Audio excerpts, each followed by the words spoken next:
ಕೊಡಗು ಜಿಲ್ಲೆಯ ವಿವಿಧೆಡೆ ಸೋಮವಾರ ಸಂಜೆ ಭಾರೀ ಗಾಳಿ ಮಳೆಯಾಗಿದೆ. ಗುಡುಗು ಸಿಡಿಲಿನ ಅಬ್ಬರಕ್ಕೆ ಜನರು ಬೆಚ್ಚಿ ಬಿದ್ದಿದ್ದಾರೆ. ಮಡಿಕೇರಿ ಮತ್ತು ಕುಶಾಲನಗರ ತಾಲೂಕಿನಲ್ಲಿ ಉತ್ತಮ ಮಳೆಯಾಗಿದೆ.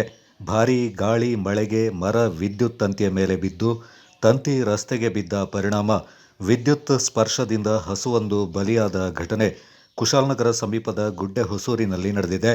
ರವಿ ಎಂಬುವರಿಗೆ ಸೇರಿದ ಹಸು ಇದಾಗಿದೆ. ಕುಶಾಲನಗರ ಮತ್ತು ಕೊಪ್ಪ ಭಾಗದಲ್ಲಿ ಮಳೆಯ ನೀರು ಕೆಲವು ಅಂಗಡಿಗಳಿಗೆ ನುಗ್ಗಿದ ಘಟನೆ ನಡೆದಿದೆ.